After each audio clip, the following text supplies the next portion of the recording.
Hello guys, and welcome back to our podcast, Grim Reading Kings, where we talk about anything spooky and strange. My name is Sammy. My name is Tom. I'm Tamsin. Speak up, Tamsin. I'm Tamsin. Tamsin's a quiet one. Our upload day for podcast is every Monday, and if you want to watch us, we upload every episode to our YouTube channel every Friday. Hello YouTube people. Ooh. How you doing? We also have a Patreon where we upload a full unedited episode each week, also on Mondays. All of these are linked in our description, so please do check them out and subscribe. And if you enjoy these stories, please give us a like and a thumbs up.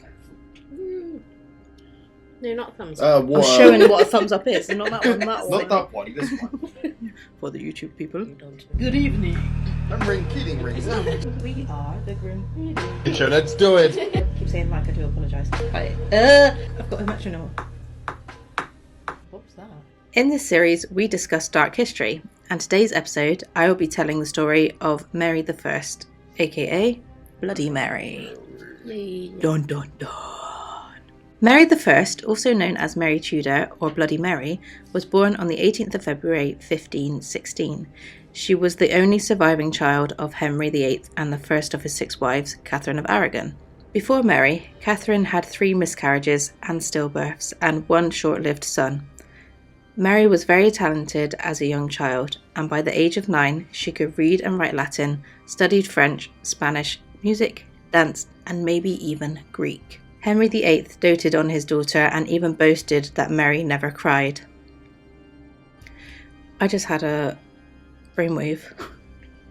So, they say that she obviously learned French, Spanish, whatever. They didn't even know that America existed at this point, did they? Yeah. So that was 1700s, wasn't it? Yeah. Not that she would have learned Americans, but like... Yeah, that just Yeah. blew my mind. But What was that? How to make us feel bad? Wasn't it 1886? yeah. I thought it was 1700s. I think it was 1886 when America was founded. Oh, really? Well, I get confused. I think. I could be confused. I'm easily confused. I'm one of those. But yeah, just touch on that because I didn't touch on this in the story. So, because she was the only daughter of Catherine of Aragon and Henry VIII, her mum, taught her well, basically, so that one day, hoping that she was going to be queen. So she was like, now we're going to smash this, mate. You smart bitch. Yes, literally. Despite Henry's affection for his daughter, he was deeply disappointed that his marriage had produced no sons, and when Mary was 9, it was apparent that Henry and Catherine would have no more children, leaving Henry without a legitimate male heir. Because of this, Mary was betrothed to, it says Francois, but I don't know whether it's actually Francis. Is that Francois? Francois, maybe. Francois. Yeah, that sounds about right then. Francois Dauphin? You put so much emphasis on that, you want to say that so bad. Francois? Francois. Dauphin? I don't know. Think of Dauphin 1 potatoes. Dauphin of France. Definitely that close. Rear. I like them potatoes, I does. I love those flat potatoes and that sauce. That creamy sauce. Yeah, so was betrothed to Francois, Dauphin of France, or Dauphin, I think it's Dauphin, when they were both only 2 years old. However, 3 years later, it was cancelled. A new treaty arranged a possible marriage to her 22-year-old cousin, Charles V. But after a visit to Greenwich to see the 6-year-old Mary, this engagement too was cancelled a few years later. I was going to say, actually, after that bit about her being engaged, it was they were trying to get her to get engaged to someone so that then she can then continue the royal bloodline reign, but have a king. It's normal practice back then. Yeah, Just get 'em basically. ready. For those that don't know. So the royals do, they just breed. Those who cannot breed. Not breed. No, it was the other way around, isn't it? Those who cannot feed should not breed. Those who cannot breed should not feed. So virgins are just starving. Like. I cannot birth a child. Don't eat them. You're getting water tonight. You stupid bitch. Saddened at the lack of male heir and eager to remarry, Henry attempted to have his marriage to Catherine annulled, but Pope Clement VII refused his request. Henry claimed, quoting biblical passages, that the marriage was unclean because Catherine was the widow of his brother Arthur. However, Catherine claimed the marriage to Arthur was never consummated, therefore not a valid marriage. In early 1533, Henry married Anne Boleyn, and in May, Thomas Cranmer, the Archbishop of Canterbury, formally declared the marriage with Catherine void and the marriage to Anne valid. Henry refused the Pope's authority, declaring himself supreme head of the Church of England. Catherine was demoted to Dowager Princess of Wales, as a title she would have held as Arthur's widow, and Mary was deemed illegitimate. She was styled the Lady Mary rather than Princess, and her place in the line of succession was transferred to Henry and Anne's newborn daughter, Elizabeth. The relationship between Mary and her father worsened. They did not speak to each other for 3 years, and although she and her mother were ill, Mary was refused permission to visit Catherine, and when her mother died, Mary was inconsolable. Oh dear. Yeah, Henry wouldn't allow them to see each other until Catherine admitted that their marriage was void. But she never would. She was like, "No, you are my love. He's I like, never liked your get brother." away from me. Yeah, and then he was like, "No, admit it, mate, admit it." In 1536, Anne was beheaded on charges of treason, and like Mary, Elizabeth was also declared illegitimate and stripped of her succession rights. Within 2 weeks of Anne's execution, Henry married his third wife, Jane Seymour, who urged her husband to make peace with Mary. Mary was bullied into signing a document agreeing to accept Henry as head of the Church of England, acknowledging that the marriage between her parents was unlawful, and to accept her own illegitimacy, she resumed her place at court. Rebels in the north of England campaigned against Henry's religious reforms, and one of their demands was that Mary be made legitimate. In 1537, Jane finally bore Henry the son he had been waiting for. However, she died 12 days later due to complications with the birth. It wasn't until Henry married his sixth and final wife, Catherine Parr, in 1543, that he returned Mary and Elizabeth to the line of succession, after his son with Jane Seymour, Edward VI. In line after Edward VI. Henry made sure that his sole male heir, Edward, was educated by people who believed in Protestantism? Protestantism? Yeah, I think it's Protestant. What you said first is a big word. It's probably useless. Protestantism? Yeah. Protestant. It's clearly Protestant. Protestant. Rather than Catholicism, say that one, because he wanted the anti-papal nature of his reformation and his dynasty. I can never say that word. To become more firmly established. So basically against the Pope. It's a quick way of putting that. Yeah. I thought I'd be fancy and say the difficult words, or get Tom to say the difficult words. It was good. Thank you. So kind. In 1547, Henry died, leaving 9-year-old Edward to continue his work as king. I just kicked the tape. During Edward's reign, the Church of England became more explicitly Protestant.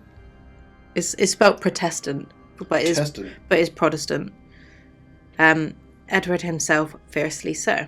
The Duke of Northumberland was a great influence on Edward and his decision-making, and when the young king was ailing, Northumberland hurriedly married his son, Lord Guilford Dudley, to Lady Jane Grey, one of Henry VIII's great-nieces and claimant to the throne. Edward accepted Jane as his heir, as he didn't want the crown to go to Mary, as he feared she would restore Catholicism and undo his and their father's reforms. So upon his death from tuberculosis on the 6th of July 1553, Jane assumed the throne. Lady Jane Grey's claim was recognised by the council on the 10th of July in London. Despite this, the country rallied to Mary, and Jane was deposed on the 19th of July, her own father abandoning her cause. She had reigned for only 9 days and was later executed with her husband in 1554. Mary I was the first queen regnant, meaning the first queen reigning in her own right, rather than a queen through marriage to a king. She restored papal supremacy in England, so brought the Pope back, basically. Abandoned the title of supreme head of the church and reintroduced Roman Catholic. Mary also revived the old heresy laws to secure the religious conversation of the country. Heresy was regarded as a religious and civil offence amounting to treason. To believe in a different religion from the sovereign was an act of defiance and disloyalty. Just double check. That is heresy, isn't it? Yeah. Good, I don't want to sound like a twat. It's actually heresy. Heresy or hearsay. As a result, around 300 Protestant heretics were burnt in 3 years. Which... What?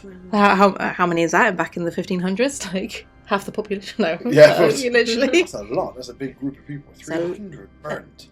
Well, yeah. Killed, A burnt. mistake or just like lobbed in? I don't know. I was meant to look into that, actually. That just reminded me. Oven. Yeah, I don't know. Or just burn their hands cooking. That's one. We got him! Be like, here, can you touch this a minute? You want to hold this match at this end? I did not just blow it out, honest. At the age of 37, Mary decided to marry Philip, King of Spain.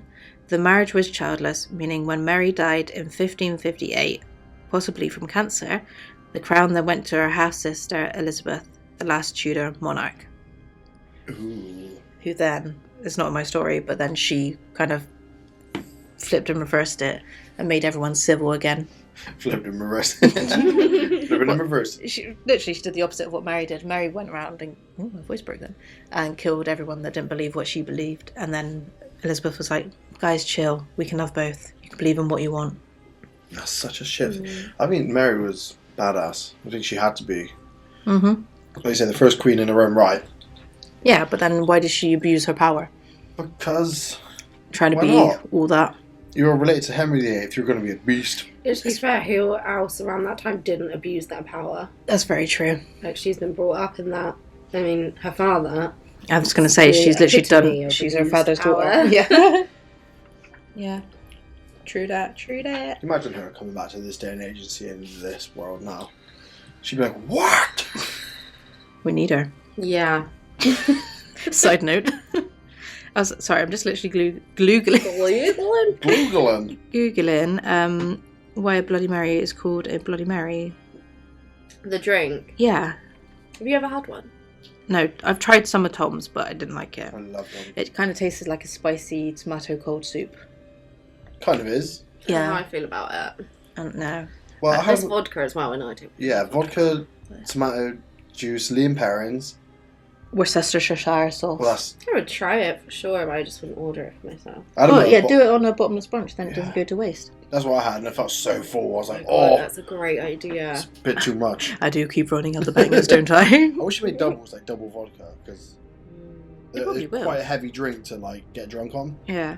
A Bloody Mary is a cocktail containing vodka, tomato juice, and other spices and flavourings, including Worcestershire sauce, hot sauces, garlic, herbs, horseradish, celery, olives, pickled vegetables, salt, black pepper, lemon juice, lime juice, and celery salt. It's a bit over the top. You just It's Pour some basically, juice in. it is a Yeah. soup. pour some vodka in, done.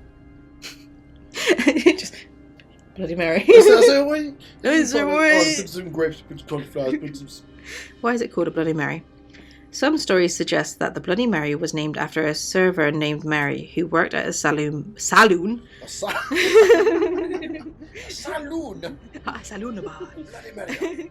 Called the Bucket of Blood in Chicago. What? A bucket of blood? There's a bucket of blood in Hale in Cornwall as well, There's which a we love. bucket of blood in Bristol on Eastern.